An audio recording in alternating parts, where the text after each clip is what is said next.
Our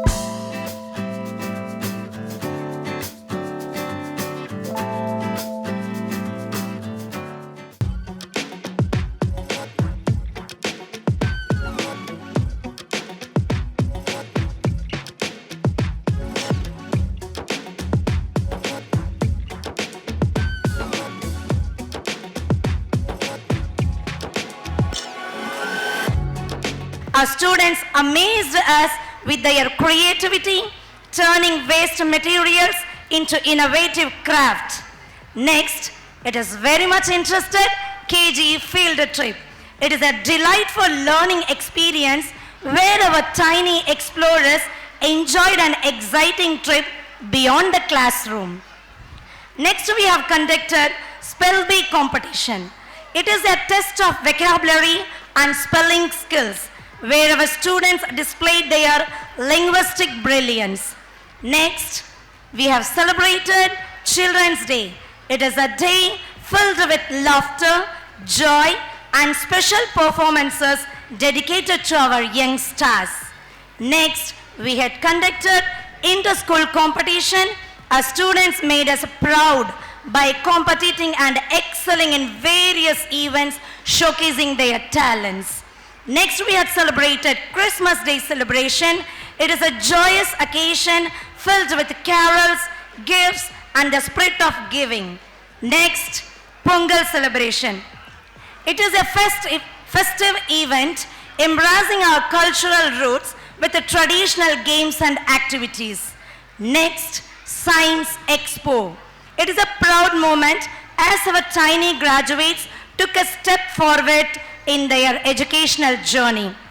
Last but not least, grade award ceremony, celebrating the achievements of our brilliant students in academics and extracurricular activities. Now, we are looking back. We had an incredible year celebrating traditions, nurturing creativity, building confidence, and making memories. But now, it's time to look ahead and even bigger. This impactful new opportunities, exciting events, and innovative approaches are on the way.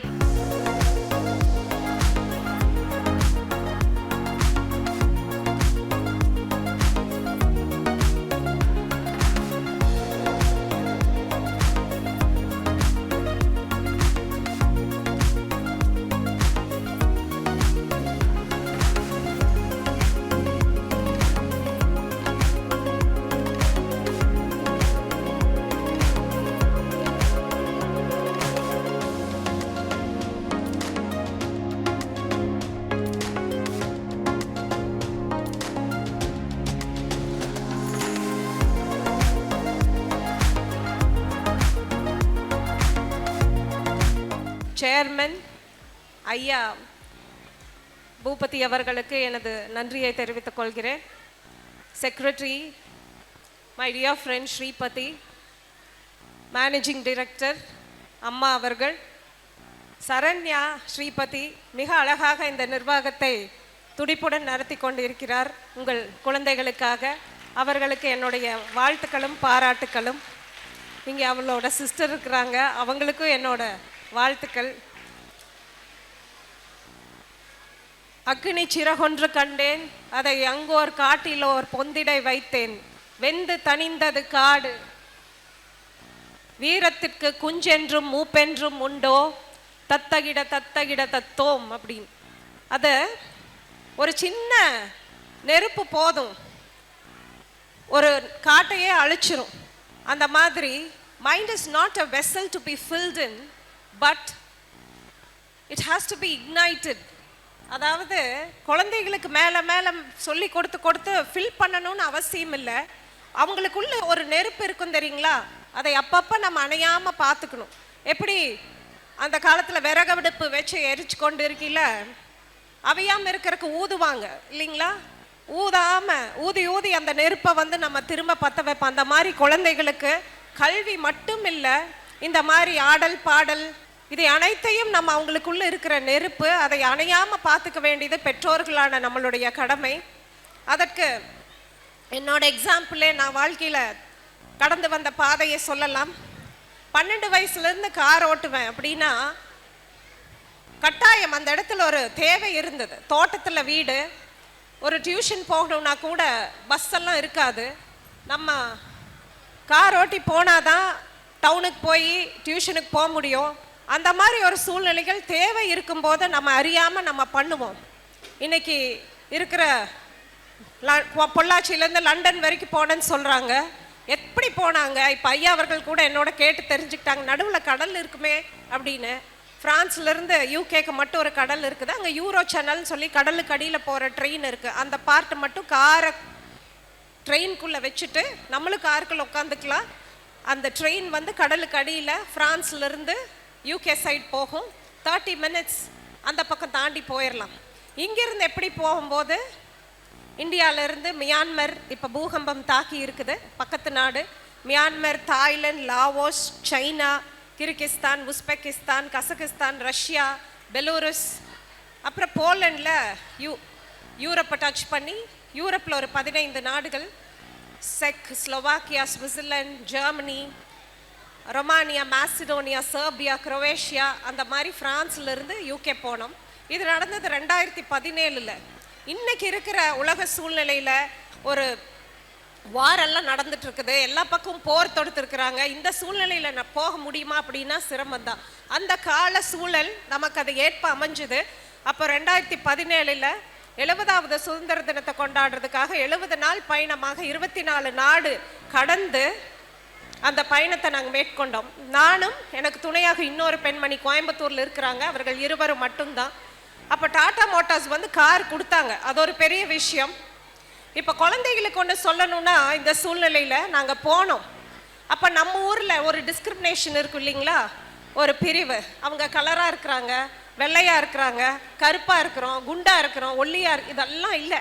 But தரைவழியாக போகும்போது ஒவ்வொரு நாட்டிலையும் அவர்களுக்கு தெரிஞ்சது அவர்களுடைய தாய்மொழி மட்டும்தான். Thank you, sorry, please, அந்த மாதிரி ஒரு ஈஸியான வார்த்தைகள் கூட அவங்களுக்கு தெரியாது. நம்ம நினச்சிக்கு நம்ம இங்கிலீஷ் தெரியும். இதில் நம்ம குழந்தைகளுக்கு வளர்க்க வேண்டியது அறிவை.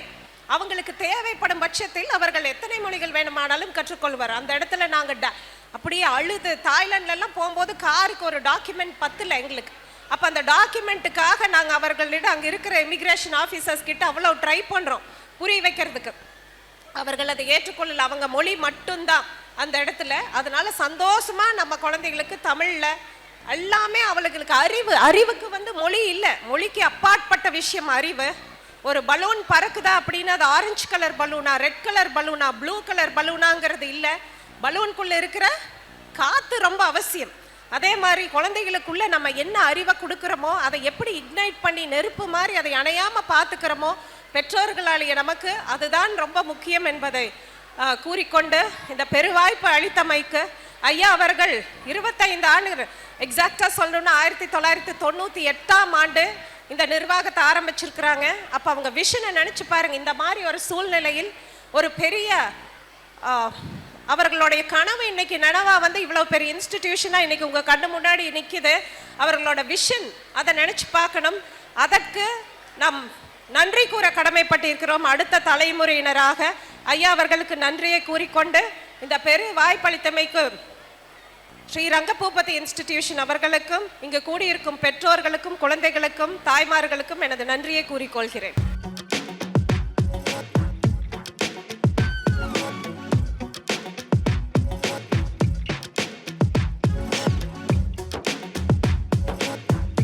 என் பேர் ஜெயசாந்தி, என் பையன் பேர் விஷ்ணுவர்ஷன். ஸ்ரீ ரங்கபூபதி இன்டர்நேஷ்னல் சிபிஎஸ்சி ஸ்கூலில் எல்கேஜி படிச்சிட்டு இருக்கான். இதுக்கு முன்னாடி வீட்டில் இருந்த வரைக்கும் அவனுக்கு வந்துட்டு எப்போ பார்த்தாலும் விளையாட்டு மட்டும்தான் இருப்பான். ஒரு ஏபிசிடி கூட அவனா எவ்வளோ சொல்லி கொடுத்தா மட்டும்தான் சொல்லுவான். இப்போ இந்த ஸ்கூலில் சேர்த்ததுக்கு பிறகு அவன் வந்து வீட்டில் அவனோட வேலையை அவனே அழகாக பண்ணிடுறான். படிக்கிற விஷயமா இருக்கட்டும், எக்ஸ்ட்ரா கரிக்குலர் ஆக்டிவிட்டீஸாக இருக்கட்டும், எதுவாக இருந்தாலும் அவங்க மேம், நான் சொல்கிற பேச்சை கூட அவ்வளோக்கா கேட்க மாட்டான். அவங்க மேம் சொன்னால் அப்படியே கேட்குறான்.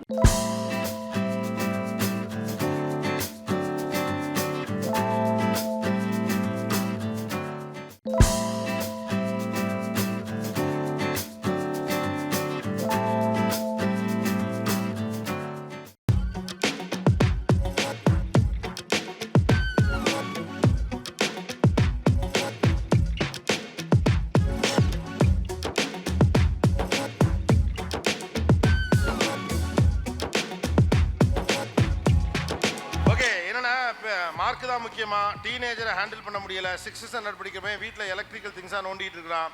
வீட்டுக்கு பசங்க சின்ன பசங்களாம் குப்பையெல்லாம் எடுத்துகிட்டு வராங்க. எக்ஸ்ட்ரா கரிக்குலர் ஆக்டிவிட்டீஸில் அம்மாக்கள் அதிகம் போடுறாங்க. மொழி பிரச்சனை சிட்டியில் நிறையா இருக்குது.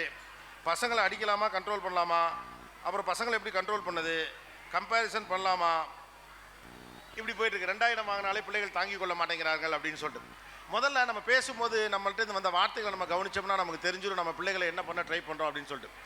பேசின யாருமே பிள்ளைங்களை எப்படி வழி நடத்தணும்னு கேட்கவே இல்லை, பிள்ளைங்களை எப்படி கைட் பண்ணணும்னு கேட்கவே இல்லை, பிள்ளைங்களை எப்படி சரியாக வச்சுக்கணும்னு கேட்கவே இல்லை. சின்ன வயசில் ஊக்கு, ஆர்பின்னு, காந்தம், இரும்பு துண்டெல்லாம் நீங்கள் எடுத்துகிட்டு வந்தப்போ உங்கள் அம்மா அதை குப்பைன்னு சொல்லலை. ஆனால் நீங்கள் ஒரு எம்ப்ளாயி எப்படி நடந்துக்கணுமோ அப்படி உங்களுடைய பிள்ளை கரெக்டாக இருக்குன்னு நினைக்கிறீங்க. ஏன்னா நீங்கள் அம்மாவா இல்லை, முதலாளியாக இருக்கீங்க. அதுதான் இப்போ இருக்கக்கூடிய பிரச்சனை. பிள்ளை என்பது உங்கள் உடைமை அல்ல. இந்த படகு உங்களுக்கு சொந்தம் இல்லை. பிள்ளை என்பது உங்களுடைய உடைமை அல்ல, அது இந்த தேசத்திற்கான சொத்து இல்லையா? நாம் என்ன நினச்சிக்கிறோம்னா, என் வழியாக நீ வந்திருக்கிற காரணத்தினாலே நான் சொல்வதை கேட்கணும். நான் ஒரு கோட் ஆஃப் கான்டாக்ட் வச்சிருக்கேன், ஒரு ரூல்ஸ் அண்ட் ரெகுலேஷன்ஸ் வச்சிருக்கேன், ஒரு டெம்ப்ளேட் வச்சிருக்கேன், ஒரு பாலிசி வச்சிருக்கேன். என் பிள்ளை இப்படித்தான் இருக்க வேண்டும் என்ற ஒரு திட்டம் எனக்கு இருக்குது. என்ன அன்பார்ச்சுனேட்டான விஷயம் என்னன்னா, என் பிள்ளை எப்படி இருக்க வேண்டும் என்ற திட்டம் என்பது நீங்களாக வகுத்த திட்டம் அல்ல, அது இந்த சமூகம் உங்கள் மேல் அழுத்திய திட்டம். அவர்கள் சந்தித்தார்கள். ரைட் தானே? நீங்கள் ஒரு 90s கிட்டாக இருக்கவங்க தான் பெரும்பாலும் இங்கே இருப்பீங்க, அம்மா அப்பாவா இல்லையா? அல்லது ஒரு 80s கிட்டாக இருக்கிறதுக்கான வாய்ப்பு இருக்குது. 80களில் பிறந்தவர்களாக இருக்கலாம். இப்போ 40 வயசில் இருக்கலாம், 45 வயசில் இருக்கலாம். 90 45 தாண்டிடுச்சோ? ரைட். ஒரு 90ல் பிறந்தவராக இருந்தால் நீங்கள் ஒரு 35 வயசு 38 வயசில் இருக்கிறப்ப உங்கள் தந்தை என்ன மாற்றத்தை சந்தித்தாரோ அதே மாற்றத்தை தான் நீங்கள் சந்திச்சிருப்பீங்க. உங்கள் அப்பா சைக்கிள் ஓட்டிகிட்டு இருந்திருப்பார், அதுக்கப்புறம் பைக் வந்திருக்கும். உங்கள் அப்பா பைக் வாங்கியிருப்பார். உங்கள் அப்பா பைக் வாங்கின பிறகு அந்த வண்டியை தொடச்சிக்கிட்டே இருப்பீங்க. ஒரு நாள் ஏறி உட்காந்துருப்பீங்க, ஒரு ஸ்டார்ட் மட்டும் பண்ணுறமான்னு கேட்டிருப்பீங்க. அப்புறமா ஒரு நாள் வளர்ந்த பிறகு அப்பாவுடைய பைக் எடுத்து நீங்கள் ஓட்டிருப்பீங்க. அதுக்கடுத்து அப்பா வளர்ந்து ஒரு கார் வாங்கியிருப்பார். எல்லா மாற்றமும் உங்களுக்கு அவருக்கு சேர்ந்தே நடந்துச்சு. இந்த தலைமுறையில் நம்ம சந்திக்கிற பெரிய பிரச்சனை என்னன்னா, நமக்கும் அவர்களுக்கும் மாற்றம் ஒன்றாக சேர்ந்து நடப்பதே இல்லை. இன்னமும் நம்ம பச்சை சூச்சி சிவப்பு சூச்சியை தவிர ஃபோனில் ஒன்றும் தெரியாமல் உட்காந்துருக்கோம். இவங்கெல்லாம் ஏஐ டெக்னாலஜினா என்ன, ஏஜிஐ டெக்னாலஜினா என்ன, டிஜிட்டல் ஸ்பேஸ்னா என்ன, மைக்ரோசாஃப்ட் என்ன பண்ணுது, மார்க் ஜூக்கர்பர்க் என்ன பண்ணிட்டு இருக்கிறான், எலான் மஸ்க் ஸ்பேஸுக்கு கிராஃப்ட் விட்டானா, இதை பற்றி பேசிக்கிட்டு இருக்கானுங்க. இவங்களுக்கு நமக்கு இடையில் இருக்கிறது வெறும் ஜெனரேஷன் கேப்பில் லேர்னிங் கேப். உலகமே 2 பேர், உலகம் நம்ம 2 பேரும். இந்த ரியாலிட்டி நமக்கு புரியாமல் இந்த பிள்ளைகளை நீங்கள் வழிநடத்தவே முடியாது. அவர்களுக்கு நமக்கு முன்னாடி 2 உலகம் இருக்கிறது. நமக்கும் நம் தந்தைக்கும் ஒரே உலகம் தான். அந்த உலகத்தினுடைய அனுபவம் கூட நம்முடைய அனுபவம் குறைச்சி, அவ்வளோதான் வித்தியாசம்.